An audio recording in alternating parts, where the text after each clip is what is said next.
Shalom, shalom, friends, and it's good to be here with you again on a Tuesday afternoon here in Gainesville, Florida.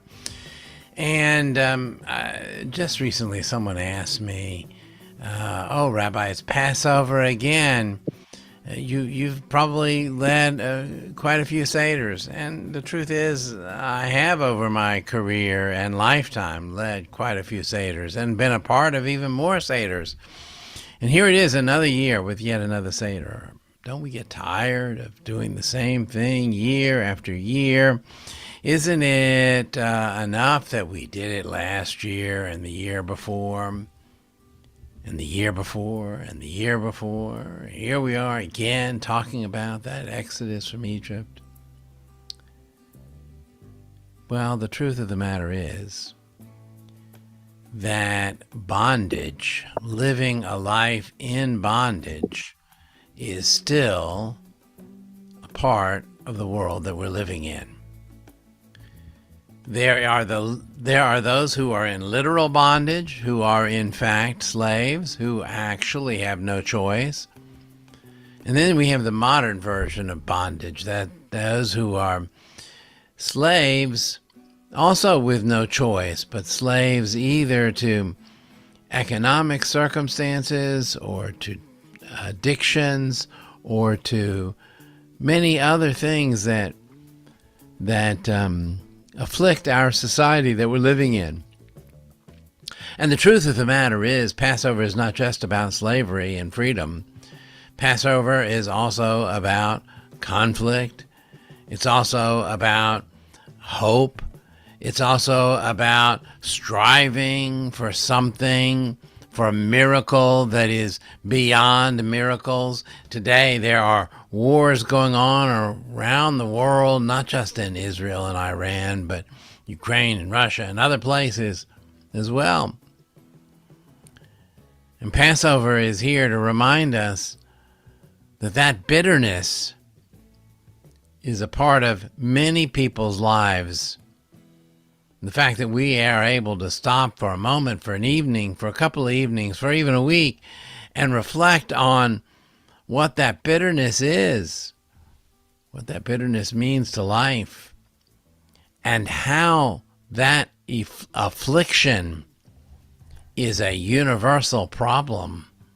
Not just a problem for the people who are involved, it's a universal problem. The Israelites, when they were enslaved, cried out to God. And God heard their cry. Today, we all cry out to God.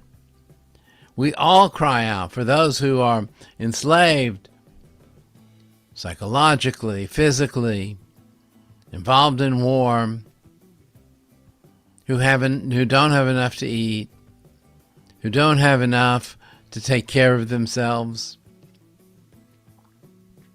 Passover is about all those things. And Passover is also about redemption, really.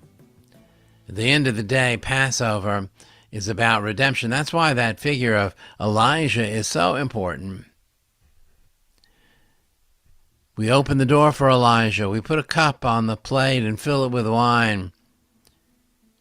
The symbol of Elijah is a symbol of redemption. For Jewish tradition teaches us that it is Eliyahu Hanavi, the prophet Elijah, who is the harbinger, who is the announcer of a more beautiful world, of a world where there will be everlasting peace, where there will be everlasting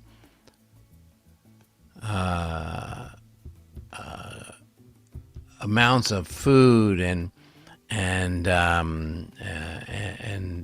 resources for everybody to live their own life in their own way, in the way they deserve, in the way they were made, and in the way that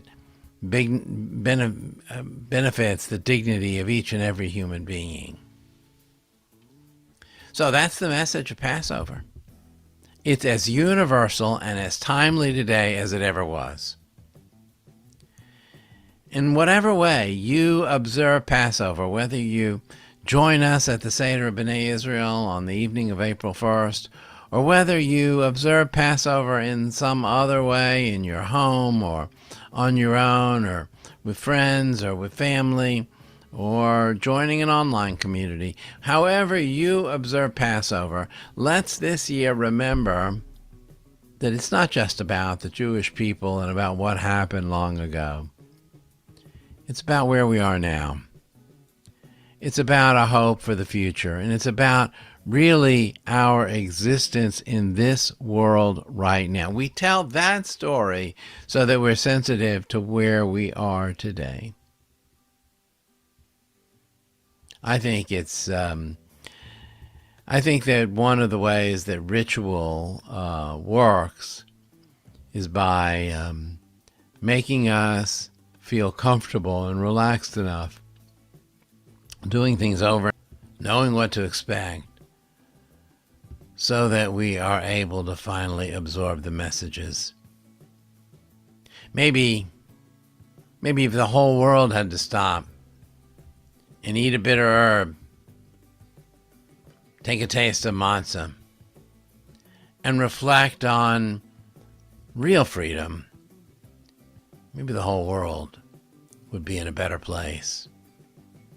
Maybe the whole world could figure out how to make peace. Let it be so soon, and let us say Amen. We'll conclude as we always do with a short prayer. Yitgadal v'yitgadash shemei Rabbam b'alma divra kirutei v'yamlich malchutei b'chayechon v'yomechon v'chayei dechol Beit Yisrael b'hagala uv'izman kariv v'imru Amen. Yehei shmei Rabbam mevarach le'olam le'amei amaya yitbarach v'yishtabach v'yitboar v'yitramam v'yitnasei V'yidadar v'yidaleh v'yidalal shemei d'kudisha barichu L'yela min kol berchata v'shirata tishbechata v'nechamata damiran be'alma v'imru Amen. Yehei shlama rabba min shemaya v'chayim aleinu v'al kol Yisrael v'imru Amen. Oseh shalom b'imrama v'hu yaseh shalom aleinu v'al kol Yisrael v'imru Amen. See you all next week, friends. Have a good week.